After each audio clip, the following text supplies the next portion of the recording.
Hey, what's up guys? In this video, I'm going to be talking about the complex process on how I created my original character called Lumi. So let's get into it. The original concept was actually made by my girlfriend. The concept of the character is basically that she's an Arctic explorer. So everything about her resembles the cold area that she's from. Everything from her bodysuit all the way to the snow particle hair accessories. Now, I know usually it's not a good idea to show, the early designs because you may prefer this model over what the final character turned out to be, but I'm really showing it because of how different the two characters are. Yes, there are a few things that are still in the final artwork, like the bodysuit with the cloth and plastic is still there in some way in the new artwork, as well as the boots, and obviously the face was reused and still, modified. Generally, a lot of it has changed. So let's jump into where the changes occur. All right, this is a blog that I made on ArtStation, which eventually I never updated. But basically, here I talk about the process of how Lumi turned from her original design to a character that's completely repurposed. And as a matter of fact, I actually looked at what universe she should fit in, and I picked Overwatch as my universe, but in the end, it might as well have been Apex because the character has some similarities with characters like Loba or something. Our journey starts inside of Marvelous Designer. Here's where I basically simulated the outfit, the bodysuit, which I later cleaned up. I did an early version of Lumi, which is basically like everything underneath this sketch. I basically modified her body, made the hips wider, made some parts more high quality, changed the shaders of the bodysuit, stuff like that. And then I took 2 screenshots of the front and back and painted on top of the character and did like a rough sketch of what she was supposed to be. Now for the idea, I actually used ChatGPT, which was very experimental. I don't think I would do that again, but I wanted to see what the AI could come up with as an idea. Of course, I'm not gonna let the AI render the whole image.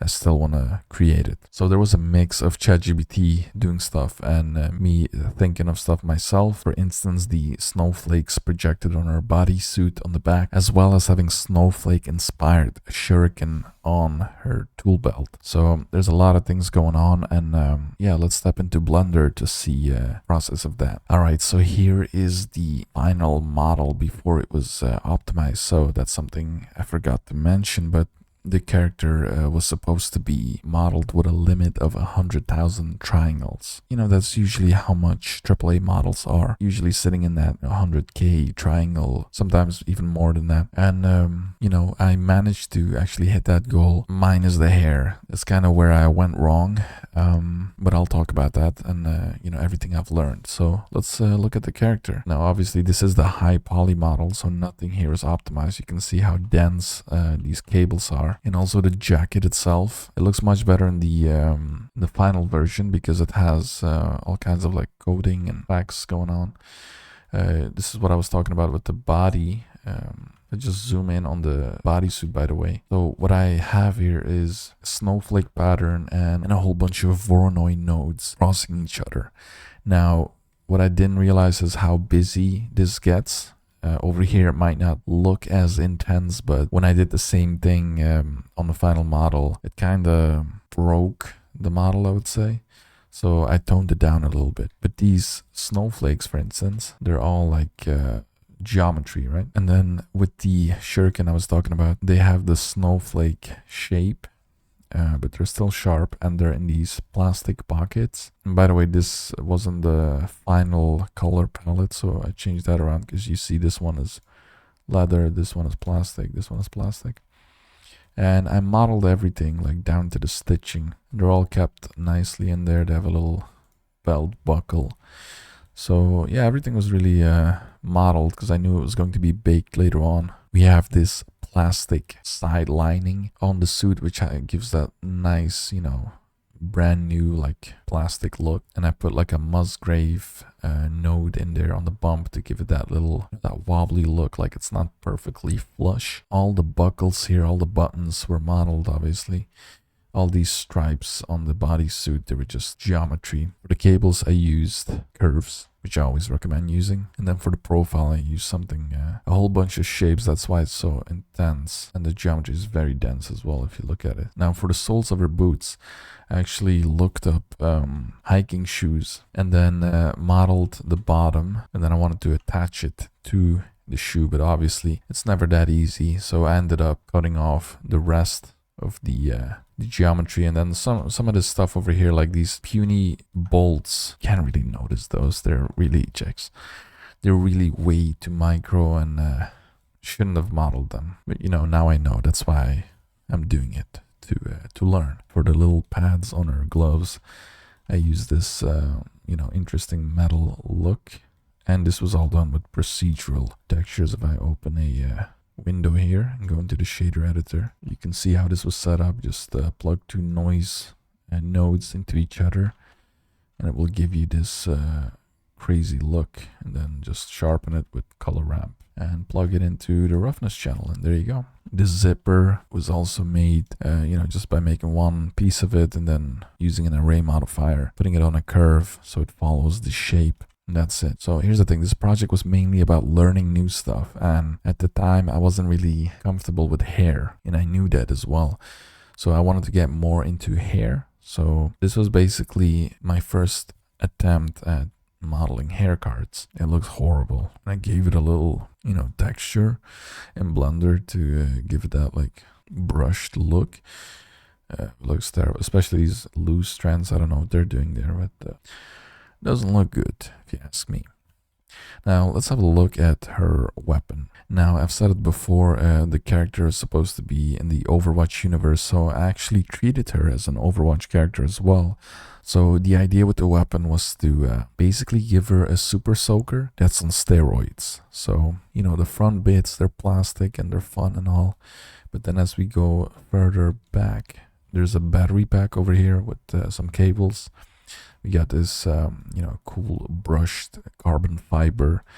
But the coolest thing has got to be the screen, I think. Over here, I basically have my controls for the GeoNode set up.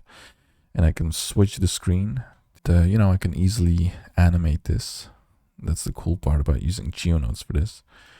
Or, you know, change the text to something useful that you should do, which is, of course, subscribe. So very cool, and you can just switch, and all this is, you know, you can animate this with keyframes and whatnot. All right, here is the model inside of ZBrush, and it is very dense. And so I basically grabbed the initial geometry that I made in Blender, brought it in ZBrush, and subdivided the hell out of it, and then used a bunch of alphas and you know, just sculpted also the wrinkles onto the jacket and bodysuit, the leather straps, her knee area, the boots, all that stuff. And again, all objects were separated. You can easily hide them and isolate them in ZBrush using the subtools menu. Let's address the elephant in the room, her ass in this case, which might be the size of the elephant. I got quite a few comments on how big her butt looked. I mean, what can I say? I use Overwatch and Apex as my reference. There you go, that's the result, okay? Not my fault. Finally, after sculpting all the details in the model, baking them out, I could bring the bakes into Substance Painter, my painter software of choice, and I was able to recreate the patterns on the body. Like I said, I simplified the bodysuit, so it's only dots, or you know, what would be the Voronoi node in Blender. In hindsight, I've learned a lot, by the way. That's the whole purpose of these projects as well, but in hindsight, I should have given these objects their own UV space, or like separated the objects more efficiently across different UVs, or have their own UV space or something like that. But basically these stickers were you know, descriptions on what these devices are, and I think ChatGPT really is useful for this kind of stuff. But yeah, the bake came out really well. Like you can tell, like check this out. If I told you these holes aren't really there, would you believe me? Like check this out. All illusion. Cool, huh? And there she is in full glory. So immediately you notice, there's been quite a few changes on her. And, because I was going so much back and forth, in the end, I did, a lot of changes on her face, or her head, rather, were done last minute. So the jacket itself has a cool shader. Set that all up in Blender, of course. And yeah, I had to really work on this because, for the record, this is Eevee. This is what it's going to look like if I imported this in Unreal Engine, which, by the way, I did. The only reason I didn't use Unreal for the final renders is, of course, time and, setting up the shaders, especially the hair, was the deal breaker for me. So if you look at the hair here, so I basically used the GeoNodes hair tool and then converted the splines into cards. And then the cards themselves, they were just, going through this one texture file I used that has several strips of hair on it. And I was just offsetting the UVs, and it was so messy. I would never do it like that again. As a matter of fact, I'll show a teaser at the end of this video on the next character project I'm working on. It's a small project. It's a bust again. But the hair on that model is done fully manually. Okay, so each strip was laid down by hand, and it's far more efficient. That was the problem with this, because there's a lot of duplicates underneath this that you can't even see, and it's using up the geometry, right? Like this side alone is 29,000 triangles, which shouldn't be that high. Yeah, so then the last thing was to rig everything up. So I made this custom rig, and to give the character more like natural movements. What's that song? All the single ladies, all the single ladies.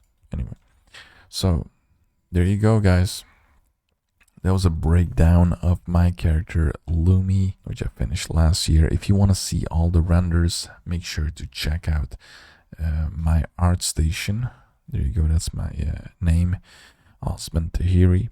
This is my art station where I posted the final renders of the character posed in this turntable style with the clay renders. And there's a version without the jacket on, and of course an animated turntable. And some extra poses and whatnot, some detailed shots here. You can really see that skin texture. And this is what I consider a pillar project. I talked about it in my previous tutorial. Basically a big project that took a while to finish. Unfortunately, it took me 6 months to finish this project because I was on and off on it. Not always motivated to work on it, but also had to learn a lot of different software for the first time. And this is the character I was talking about. So you see the way the hair flows, there's a hairline and all of that. And the hair is flowing with the wind. And this was all done by putting the strands piece by piece. It's not the most efficient way of doing it, but you will definitely like this whole haircut is 37,000 triangles, and that's only because I subdivided it. Anyway, that was my overview on how I made Lumi. If you like this, please give this video a thumbs up, subscribe, put down a comment on what you liked, what you'd like me to talk more about in my next videos. I upload every week on a weekend, so make sure you stay tuned by hitting the bell notification icon, and like I said, subscribe if you haven't already, and I'll see you in the next video.